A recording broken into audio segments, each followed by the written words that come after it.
Hello everyone, this is Sheila Callaham with the Age Equity Alliance with a short update for you. Today I wanted to share my perspective on different coaching programs that are geared specifically for older employees, those that are maybe out of work and hoping to get back in. And it seems like every which way you turn, someone is out there willing to tell you the magic little secret sauce that's going to help you get that job. But the way they do it is often disappointing and misleading.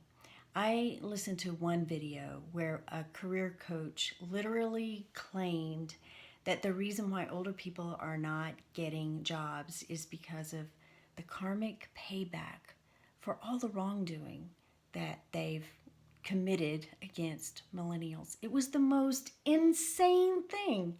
So I actually want to read to you a quote from her training, and it was over an hour-long training. She had a lot of people on listening to this, a lot of older people who were there because they really wanted to understand, what do I need to do? This is what she said. The OK Boomer movement is a direct reflection of a group of millennials who for 10 years got bashed. And now the oldest of them in the workplace are 38 years old. So what you've got is a group of people who were harassed and humiliated and bashed and told they would amount to nothing, that they were lazy, they were entitled, they were this and that. They have slowly but surely gained experience. Now they are collective and they make up the majority. And they're saying, okay, Boomer, it's your time. Your turn to deal with what we've felt. The tables have turned. People call it karma. End of quote. Okay. This is a sad statement. This is a sad statement. But what is one of the things that I find the saddest is that video has almost 7,000 views, and that people take her as a coaching, career coach. They take her word. They think that she's an expert, and she is not. That is not the reality. And when I read the comment sections and I read older people thanking her and saying, I understand, now I know. People, we cannot believe for 1 minute that it's our fault that we're not getting jobs. That is ridiculous. That is ridiculous. This is a societal issue because we have created this youth-based culture. It's not karmic. It's just a flawed societal aspect of who we are, not just in the US, but around the world. So this kind of information is not productive. It seeks to further divide the generations instead of bringing us together. And it makes entire segments of our population out to be bullies and victims. And that is BS, people. It is BS. There are going to be pockets. There are going to be some people that act that way. But that does not mean an entire group of people. And that is not the reason why older people are having difficulties getting jobs. Okay? So a lot of the bias around age is a result of this outdated concept we have around retirement. That the retirement model was established in 1935 when the average age life expectancy was 61. So, it's time we change the narrative and time to live in today's reality, and that requires an overall shift in the culture. And our country's going through a lot of shift right now, right? This is the year of serious shift. But this is another aspect of what needs to be addressed and what people need to realize. We're living longer and we're healthier. And we want to keep working. We want to keep contributing. End of story. Period. And so this new narrative around work and longevity should offer, some kind of a cycle on and offboarding as desired. In fact, I read a recent Harvard Business Review article a couple of weeks ago that suggested, I think it's titled, Women's Career Trajectories Can Be a Model for an Aging Workforce. And you think about it, if anyone's jumped in and out of the workplace, it's women, and we've done it for a variety of reasons, whether it's that following the primary breadwinner, which in many cases has been the man, but we won't go into gender equity issues in this video anyway.